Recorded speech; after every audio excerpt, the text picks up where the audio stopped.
Nunca imaginé que lo último que haría antes de dejar Querétaro sería entregar un juego de llaves. No cualquier llaves, sino las de la casa con la que soñé para mi hija desde que era tan pequeña que se dormía en mi pecho. Una casita de ladrillo blanco, de un solo piso, resguardada bajo un frondoso árbol de aguacate, con escalones crujientes en el porche, y un pedacito de jardín donde podría plantar jitomates y albahaca si algún día se tomara el tiempo para hacerlo. Amalia estaba a mi lado cuando abrí la puerta principal por primera vez. Sus ojos recorrieron la pintura fresca, las ventanas impecables, los azulejos de cerámica que elegí con tanto cariño para la cocina. Me tocó el brazo. «No tenías que hacer esto», mamá susurró, aunque su voz temblaba de una manera que me decía que significaba más de lo que quería admitir. «Quise hacerlo», respondí. Y era cierto. Trabajé turnos dobles, renuncié a vacaciones.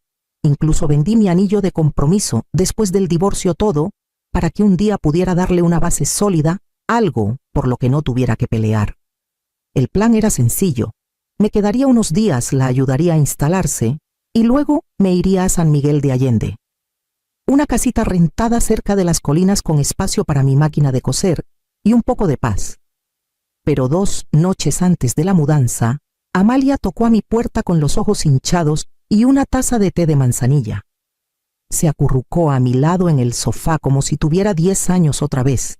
«Podrías quedarte un poco más solo hasta que todo se sienta menos pesado». Y acepté. Claro que sí. 2 semanas después estaba en el recibidor de su nueva casa con mi maleta en una mano y una bolsa de mandado en la otra. La puerta de la habitación de invitados estaba entreabierta. Adentro, junto al tocador, había cajas apiladas con una letra elegante y curva a Elvira Campos. La primera noche que deshice mis cosas, me dije que no debía pensar de más. Las cajas con el nombre de Elvira Campos podían ser sobras de la mudanza. Tal vez Amalia ofreció guardar las cosas de su suegra por amabilidad. No pregunté. No quería empezar esta nueva etapa con sospechas. Doblé mi ropa en silencio, tomando la habitación de invitados más pequeña al fondo del pasillo. Pero para la tercera mañana la voz de Elvira resonó desde la cocina antes de que siquiera me sirviera mi café. «Este sartén es inútil, se pega todo». «¿No remojas los sartenes, Clara?», dijo mi nombre como si le supiera amargo. Amalia no dijo nada, solo siguió untando mantequilla al pan como si no me hubieran regañado en mi propia cocina. O bueno, lo que había sido mi cocina hasta que la regalé. Enjuagué el sartén en silencio con las manos cálidas por el agua jabonosa, el rostro ardiendo por algo que no quería nombrar. Esa noche encontré a la hermana menor de Esteban, Sofía, acurrucada en el sofá de la sala, con una cobija que yo había tejido para el graduación de Amalia. Traía audífonos, los pies descalzos sobre el reposabrazos. Elvira usaba la mesa del comedor como estación de manualidades. Amalia estaba al pie de las escaleras mandando mensajes. Nadie preguntó si necesitaba ayuda con el mandado. Nadie levantó la mirada cuando entré con bolsas de frutas y rollos de papel. Para el fin de la semana quedó claro que no estaban de visita. Elvira empezó a asignar tareas con comentarios al pasar. «Clara, la basura está llena». «Clara, ya no hay leche». Amalia nunca intervino. Cuando le pregunté con suavidad si Elvira y Sofía se quedarían mucho tiempo, respondió con un encogimiento de hombros: «Solo hasta que decidan qué hacer».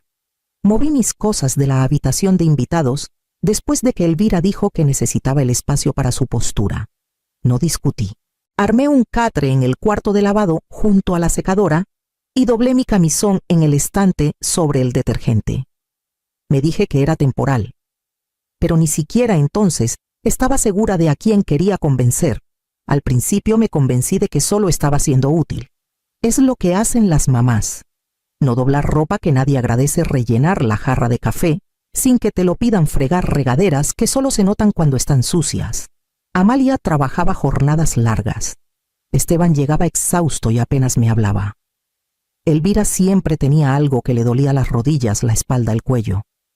Y Sofía tenía una rutina sensible que al parecer incluía dormir mientras todos los quehaceres de la casa se acumulaban. Así que llené los huecos. Limpié encimeras, repuse papel, hice listas cuando el refri se vaciaba. Llevaba una libretita en el bolsillo de mi delantal donde anotaba los gastos aunque a nadie le importaba.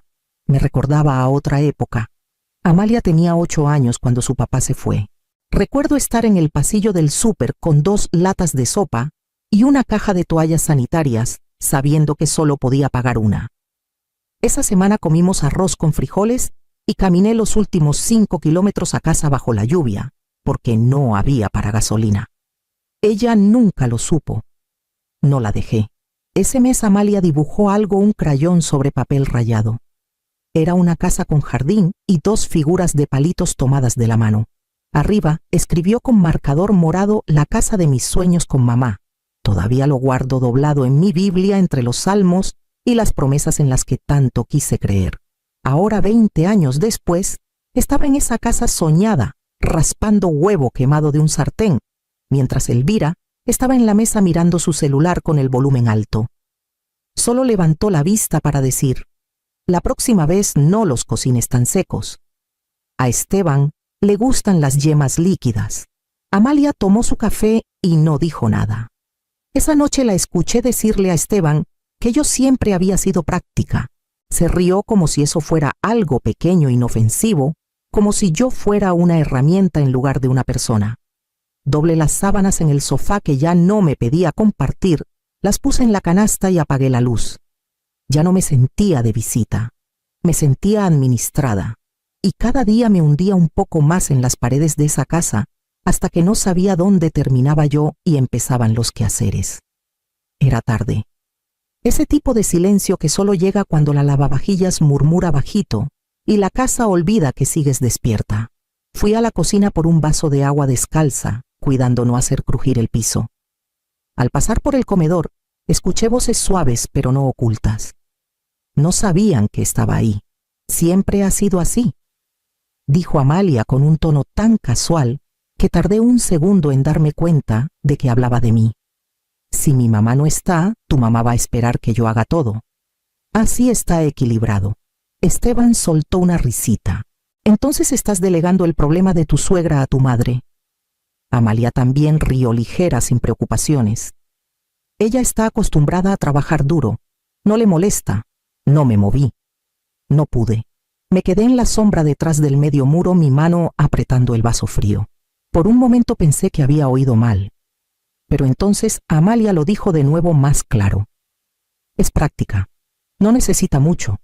No es como si tuviera otro lugar a donde ir. Regresé al cuarto de lavado antes de escuchar más.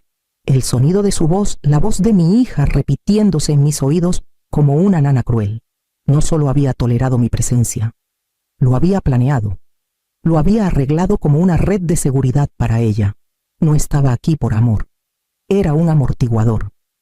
Esa noche no dormí. Me quedé en el catre mirando las baldosas del techo, el leve tintineo de la lavadora enfriándose a mi lado.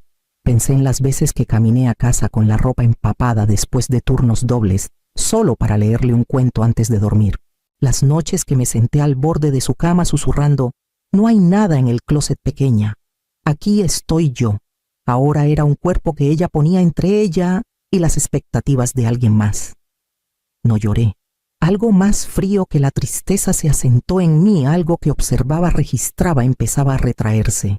A la mañana siguiente puse la mesa para 5 como siempre, pero algo en mí había cambiado. Ya no estaba flotando. Había encontrado el suelo. Sucedió por unas toallas. De todas las cosas, toallas. Acababa de doblar la 3ª tanda de ropa esa mañana. El sol aún no despuntaba entre los árboles. Mis manos todavía estaban húmedas cuando Elvira entró sosteniendo una toalla blanca perfectamente doblada, como si fuera un vestido de novia arruinado. No doblamos las toallas así en esta casa, dijo sin emoción levantándola. Los bordes hacia adentro, luego en tercios, no en mitades. Ocupan demasiado espacio. La miré. Luego a la toalla. Había doblado toallas igual desde que Amalia estaba en primaria. En ese entonces se sentaba en el suelo a mi lado, riendo e intentando imitar mi técnica. Me gusta cómo las tuyas hacen una sonrisita, mamá dijo una vez. Ahora solo estaba en la encimera comiendo yogur mirando su celular. No levantó la vista. Abrí la boca, luego la cerré. Las volveré a doblar, dije tomando la toalla. Elvira asintió una vez y salió. Esa noche la casa estaba en silencio, todos en sus rincones. Me quedé en la cocina con la luz apagada, la lavavajillas zumbando suavemente detrás de mí. Mis manos estaban ásperas de fregar los soclos después de la cena, algo que nadie me pidió, pero hice de todos modos. Presioné las palmas contra la mesa sintiendo la textura de la madera, buscando anclarme en algo real. Y entonces metí la mano bajo el cojín del banco. La carpeta seguía ahí entre manteles viejos y servilletas de lino sin usar. La saqué, la puse en la mesa y la abrí. La escritura, mi nombre, mi firma, mi sacrificio. Todos habían olvidado o nunca les importó preguntar quién era realmente la dueña de esta casa. Pero yo no lo había olvidado. Miré el documento hasta que la lavavajillas sonó señalando el fin del ciclo. No me moví. No necesitaba hacerlo. Sabía que seguía. A la mañana siguiente me levanté antes que nadie. El pasillo estaba quieto, las puertas cerradas. Tomé mi café en el patio trasero con el celular en la mano y llamé a Daniel, un viejo amigo de los días en el hospital, ahora abogado de bienes raíces en Guanajuato. Contestó al segundo timbre. Clara Han, pasado años. No perdí tiempo. Necesito que confirmes algo. En voz baja. Le leí el número de parcela de la escritura junto con mi nombre completo y la fecha de registro. Estuvo callado mientras tecleaba. Eres la única dueña, dijo al fin. Sin gravámenes, sin cofirmantes, todo en orden. Asentí aunque no podía verme. Gracias. Eso es todo lo que necesitaba. Colgué, tomé un sorbo de café y miré el patio, los móviles de viento de Elvira tintineando sobre su albahaca que nunca había regado. Ese día comencé a escribir. Cada tarea que hacía, cada comentario hiriente soltado casualmente en el desayuno, cada vez que Elvira me corregía frente a visitas, cada vez que Sofía dejaba platos amontonados en el fregadero, cada vez que Amalia desviaba la mirada, lo documenté sin enojo como enfermera, registrando signos vitales, sin juicios, solo hechos. Por las noches guardaba la libreta en el cajón con las pilas de repuesto y la cinta adhesiva. No decía nada. Seguía doblando las toallas mal. Sonreía cuando me pedían el mandado. Me hacía a un lado cuando alguien necesitaba espacio en el pasillo. Pero algo había cambiado. La quietud en mí ya no era sumisión. Era cálculo. Habían confundido mi silencio con debilidad. Pero el silencio estaba aprendiendo, podía ser un arma si lo sostenías lo suficiente. Y yo tenía tiempo, tenía la propiedad. Tenía todo el derecho de esperar, y lo hice, hasta la noche en que todo estalló. La cena debía ser casual, palabras de Elvira, no mías.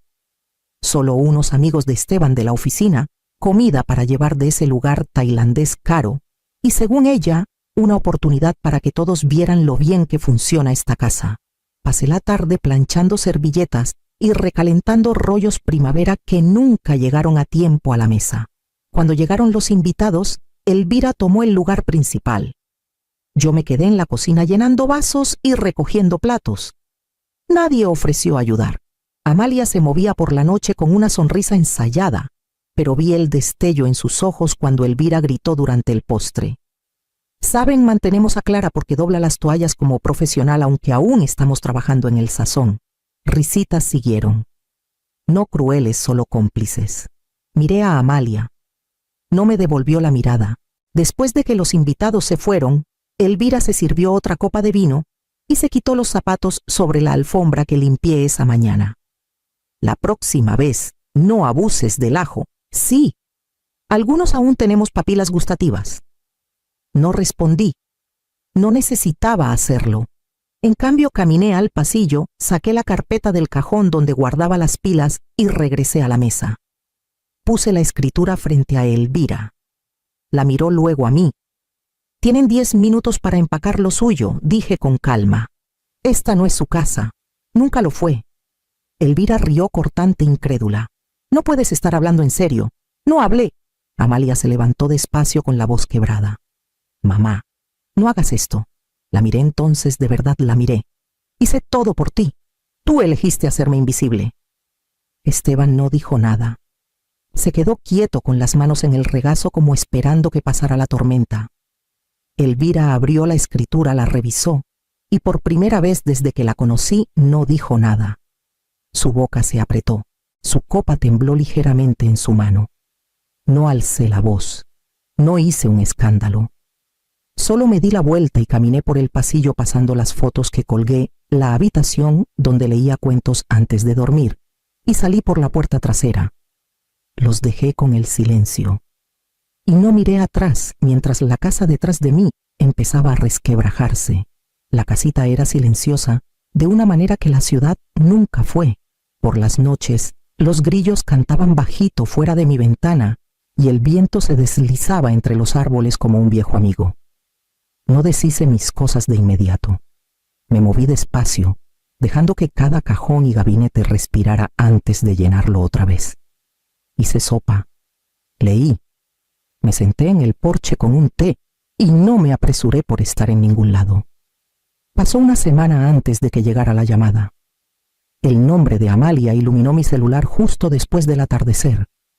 Lo dejé sonar 2 veces antes de contestar. Mamá dijo, y su voz se quebró de inmediato. No sé qué hacer. No dije nada. La dejé hablar. Me está haciendo hacer todo, lloró Amalia. Limpiar, recibir visitas, cocinar la cena todas las noches. Hasta dijo que no barro bien. Y Esteban pregunté. Dice que no la moleste, que está bajo estrés. Solo mira como siempre. Dejé que sus palabras flotaran en el aire entre nosotras. Luego dije con calma, ahora ves de qué te protegí. Se quedó callada. No me importaba ayudar, añadí, pero me importaba que me desecharan. No quise hacerlo, susurró. Solo pensé, sé lo que pensaste, dije. Y estabas equivocada. Empezó a decir algo más, pero la interrumpí con suavidad. Espero que encuentres tu voz pronto, Amalia. De verdad. Luego le dije que tenía que irme. Mi tetera estaba hirviendo.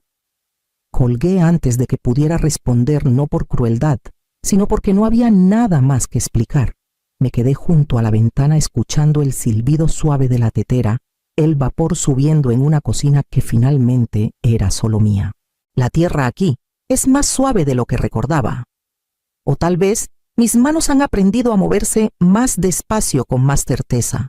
Pasé la mañana de rodillas, cavando surcos para las semillas que guardé en una lata de café marcada algún día. No me olvides cempasúchiles, verbenas silvestres. Flores que no piden atención pero crecen fuertes donde las plantas.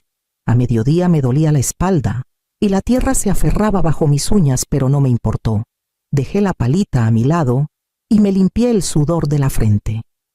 El jardín tardaría semanas en mostrar algo verde, pero ya parecía algo en lo que podía creer. Cerca de las 2, doña Carmen de la casa vecina apareció en la reja con un pay de limón envuelto en aluminio. Todavía tibio, dijo. No hizo preguntas. Solo sonrió, dijo que era bueno tener otra mujer por aquí otra vez. La invité a sentarse, pero me despidió con la mano y prometió pasar la próxima semana. Llevé el pay adentro, corté una rebanada pequeña y puse la tetera en la estufa. Cuando el té estuvo listo, lo llevé al porche y me acomodé en mi vieja silla de mimbre. La brisa traía el aroma del cedro calentado por el sol. En algún lugar detrás de los árboles, un cardenal cantó claro y agudo. Tomé un sorbo de té y cerré los ojos. Por primera vez en mucho tiempo no sentía que le debía nada a nadie. No era útil. No estorbaba. Solo estaba aquí, en un lugar que elegí en una vida que podía reclamar.